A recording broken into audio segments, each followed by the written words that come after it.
Good afternoon and welcome to Time Frame Thursday, day 88 of the 2-Minute Author Challenge. And today's quote is a beautiful one. Stop doubting yourself, work hard, and make things happen. That's, in a nutshell, I suppose, that's the pathway to success, right? Stop doubting yourself, work hard, make it happen. That's just about as simple a process for success as I think we can get. And yet, too often, we get stuck on the very first part, doubting ourselves, right? We spend far too much time spinning our wheels when we really don't need to, truly. So if you're not moving forward toward achieving that vision for your life today, I want to ask you a simple question. Who's stopping you? If you're like me most days when I ask myself this question, the really unsettling answer is that I am. I'm the only one that's stopping me from moving forward. And that forces me to really examine, why am I stopping myself? What's going on that's not allowing me? I hate that phrase, but the fact is, I'm the only one getting in my own way most of the time. Usually it's not someone else or something else that's stopping me, it's usually me. And it's usually because, for some reason that I don't understand on some days for sure, I allow self-doubt to get in the way. So our fears, our self-doubts, our limiting beliefs, all of these negative concepts have a single thing in common. They're not real. They really aren't. Fear, I was listening to a great, I forget who it was the other day. Walking in the afternoon, I had an audiobook playing. And whoever this awesome author was, they said that fear is something that we learn. It's not something we're born with. And I believe that. I believe that's true as well. I believe that all of our self-doubts are things that we have learned through other people, through all kinds of circumstances that don't help us move forward. So the reality is, these are just bogeymen whose only power is inside here. It doesn't exist anywhere else. And that's the thing to really focus on, is that all I need to do is change the thought here and it all goes away. It all goes away. And that's the beautiful thing about being able to be in control of our own thoughts. Because these boogeymen never, ever have our best interests at heart. Not ever. They always want us locked up in what I call the most safest, secure, luxurious prison of them all, the comfort zone. So if you're finding yourself trapped in your comfort zone, there's a really easy way out. There is.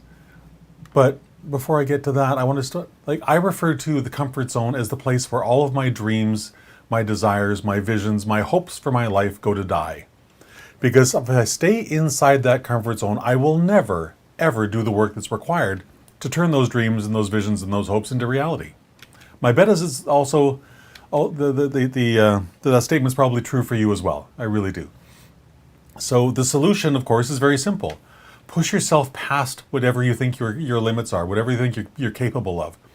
Because the foundational reality I want you to grasp watching this video is that you, just like I am, are capable of far more than you think you are in this moment. That's just one of those limiting beliefs we place on ourselves for absolutely no reason. Makes no sense to me. We are always capable of far more than we think we are. So whatever it is that you've done on your very, very best day, I guarantee you're capable of probably 10 times better than that. So here's the thing, right?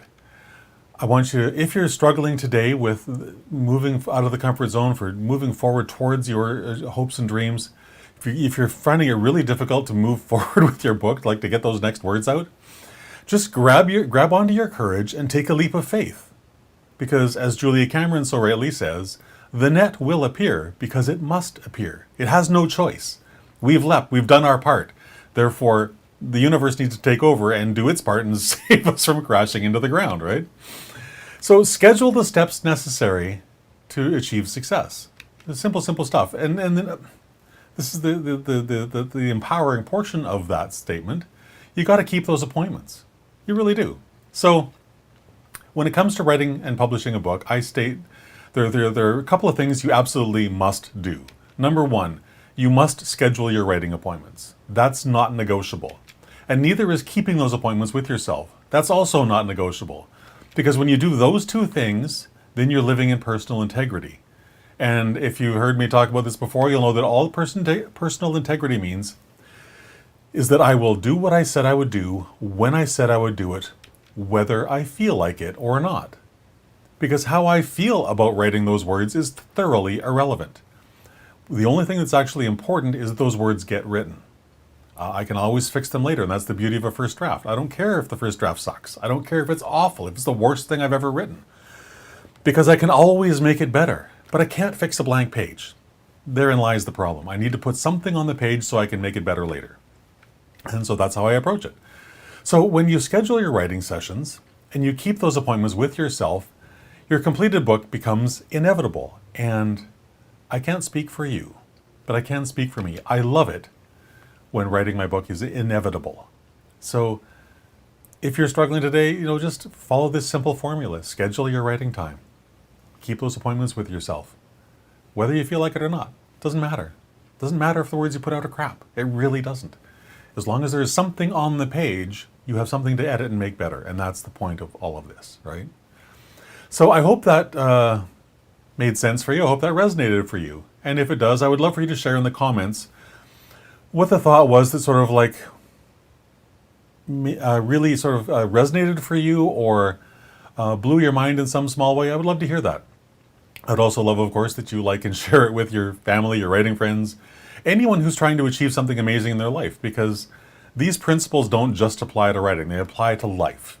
And when we learn these principles and apply to our writing, we can't help but actually incorporate them into the rest of our lives as well. And that's really the beauty of this whole 2-minute challenge, 2-minute author challenge. I love helping us become better human beings, because when we become better human beings, as I often say, we become better writers as well. Or the vice versa. If we become a better writer, we can't help but become a better human being. It works both ways. Like whatever way you will need to phrase this for yourself, it's okay. It works, right? I would also love for you to connect with me on LinkedIn and the rest of my social media accounts, YouTube, Twitter, Facebook, all that stuff. And the place to find all of my social media accounts is very simply sleekbio.com/Christopher. You'll find access to all the social media accounts, a couple other things that might be of interest as well. But last but not least, no matter what's going on for you today, know that you can actually accomplish what you've set your mind to today. It's possible. And if you have self-doubts, banish them, replace them with some other positive thought, and then go to work. Set a timer, meet that deadline, whatever it takes to get that stuff done. Get the job done, make it happen. You'll be far happier, your book will be done far faster, and the whole process will simply become more enjoyable when you do. All right? So I hope you have a fantastic rest of your day, and I will talk to you again tomorrow at 3 o'clock. Bye for now.